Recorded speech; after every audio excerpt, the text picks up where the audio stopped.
իշխանություն տիլնի։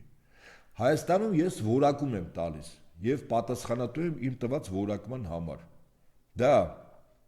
հիմարների, բութ անձանց եւ չարչիների իշխանությունն է։ Սա պատական ընտրված չի մարդիկ, որոնք իրենց գործից չեն հասկանում, չունեն կրթություն, չունեն մասնագիտական աշխատանքային փորձառություն եւ ցույց տված արդյունքներ։ Եվ այդ կարգի մարդիկ, որոնք հիմար ու բութ են, իրանց համար գոյութենական խնդիրը մեկն է՝ լինել չարչի, այսինքն ինչ որ միտեղից էժան առնել, ինչ որ միտեղից թանկ ծախել։ Փաշինյան Նիկոլի ամբողջ, այսպես ասած, քաղաքականության ալֆան ու օմեգան Հայաստանը մի հատ չարչի կենտրոն դարձնելն է, ընդ որում նաև իր սպասարկման հասարակական տներով։ Հայաստանը Փաշինյանը մի քարվանսարայ է սարքում, իսկ ավելի ճիշտ, եթե ավելի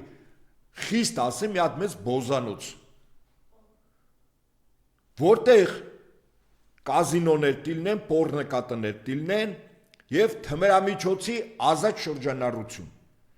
Ես մեզ լսողների ուշադրություն նաև հրավիրում եմ նրանք, ովքեր որ Հայաստանից դուրս են եկել եւ ինքնաթիռով վերադարձել են, թող օդանավակայանի ինքնաթիռից իջնելուց հետո, երբ մտնում են զվացնորդ օդանավակայան, թող նայեն, թե ինչեր են գովազդում։ Համատարած խաղ, կազինո,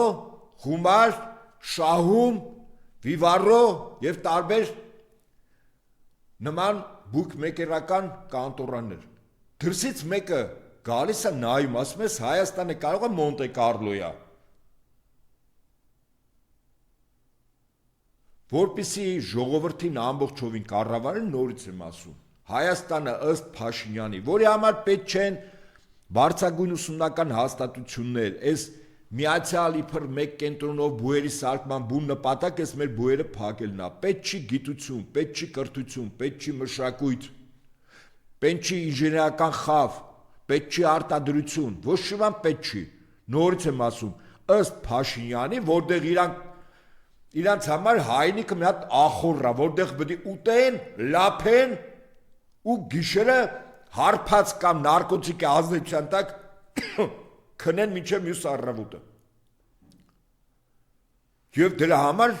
պետք չէ ինչ որ ես ասում եմ, նորմալ ցանկացած երկիր, որ ուզում է զարգացնի, կրթություն, գիտություն, մշակույթ, ինժեներական միտք, արտադրություն, ռազմարդյունաբերական համալիր, բարոյական արժեքներ, ընտանիք, այս բոլորը այն սյուներն են, որով նորմալ պետությունը հիմնվում է դրա վրա։ Հիմա այն ինչ որ ես ասում եմ, Փաշինյանը տրամագծոյին հակառակն է անում։ Այսինքն Հայաստանը մի հատ հասարակած տուն է սարքելու Թուրքիայի, Ադրբեջանի համար, ընդ որում ոչ են սահմաններում որ կա, ասենք մի 10,000 քառակուսի կիլոմետրի վրա։ Սա է Փաշինյանի։ Եվ այս դեգեներատը իրան իրավունք է վերապահում, ասենք ասի, մենք պաշտպանում ենք ինքնիշխանությունը, դրա համար այդ ինքնիշխանությունը պաշտպանելու համար մենք այո Արցախի հարցը այդպես տիլուծվել, այո մենք դի տարածաշրջանում, դες բան չկա, սրանք չարչի են իրաց բնույթով։ Չարչի, որը չարչի բնույթը որն է, ինչ որ ապրանքը մի տեղից առնում է, ծախում է, մեկ էլ հանքերը պետք է ծախեն։ Բայց հանքերն էլ իրանցը չի։ Հանքերը վաղուց Իրանը չի 91 թվականից Խորհրդային Միություն գրավող երկիրը, Խորհրդային Միության բոլոր հանրապետությունում հանքեր իրանցով արվեց։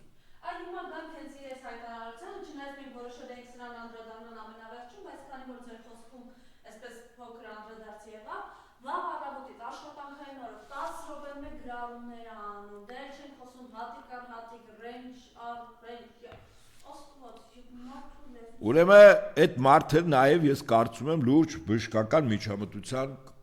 կարիք ունի։ Ես ասեմ որպես մարդ, ասում եմ մարդը բուժման կարիք ունի։ Եվ պատական չի որ իր նման մարդուն են ընտրել, որտեղ ինքը գրում է, որ 18 թվի հեղափոխությունը ինքն է արել։ Ստեղ են ասեն,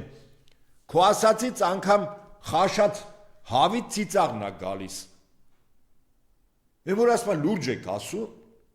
նախ 18 թվին ոչ մի հեղափոխություն չեղել, եղել է իշխանության հանձնում։ Պատկերացնում եք Փաշինյան Նիկոլը, որ իր բնույթով ամբողջ էության մի հատ վախկոտ անձնավորություն։ Ես տղամարդկային որակներն եմ ասում, վախկոտ։ Նենք, ստախոս, դրամաշորտ, ծախող, փառասեր, մեծամիտ, Անկամ մեծամտությունը այնքան մեծ է, որ դա արդեն հիվանդություն կարելի է որակել։ Ապրիլի 13-ին 18 թվին առյուծի կաթ էր խմել, մտնում էր ռադիոտուն էր գրավում։ Այդ ժամանակ հո այդ ժողովուրդը չկար, մի քանի տասնյակ մարդիկ են։ Այդ ոնց եղավ, որ մտավ ռադիոտունը գրավեց, երբ որ գրավում էր ռեժիմային օբյեկտ։ Իսկ ռեժիմային օբյեկտը պահպանում են ոստիկանության ծառայողները, որոնց գծագրված է զենք, որոնք իրավունք ունեն ռեժիմային օբյեկտի գրավման փորձի ժամանակ խոցել կամ կրակել այդ մարդկանց ուղղությամբ, առաջին հոտ, երկրորդը մարդկանց ուղղությամբ։ Այդ ինքը 100%-անոց փաստացի երաշխիք է ունեցել։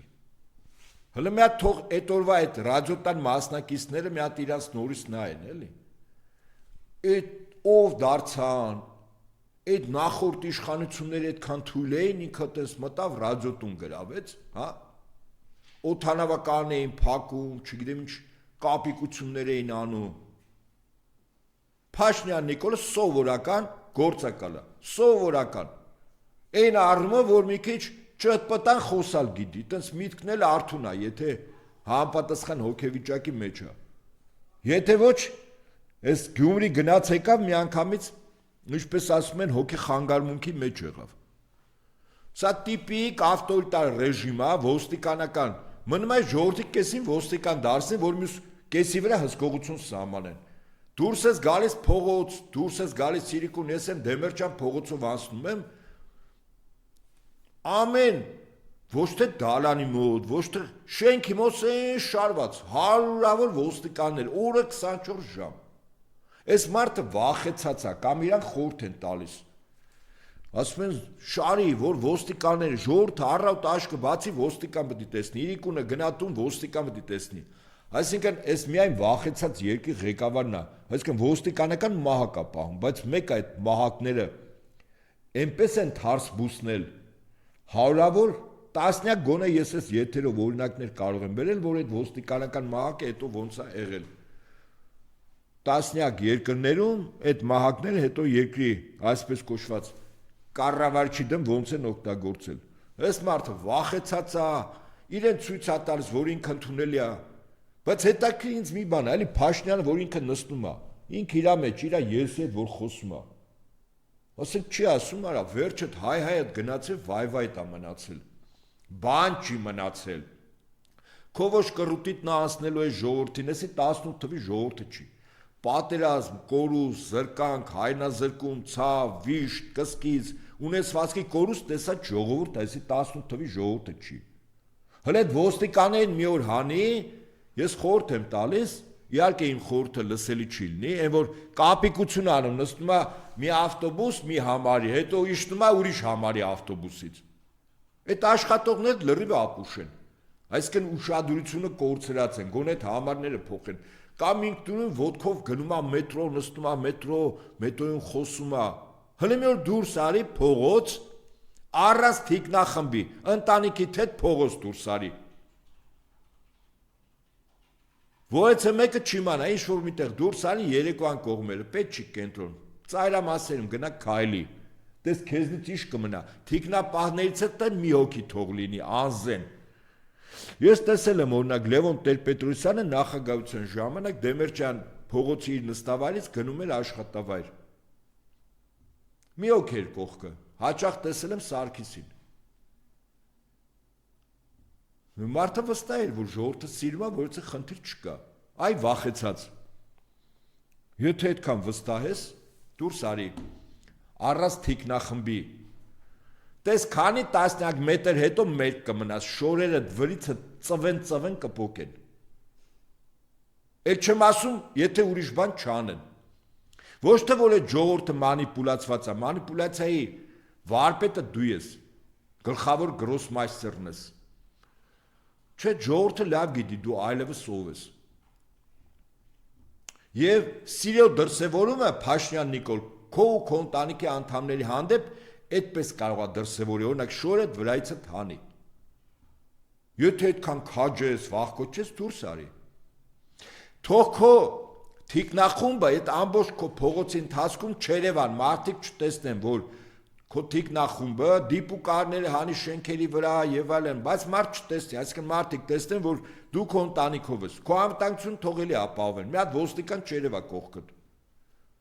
Դուրս արի տես, քանի մետր հետո առանց շոր կմնաս, որ մարդիկ տեսնեն, որ թիկնախումբը չկա։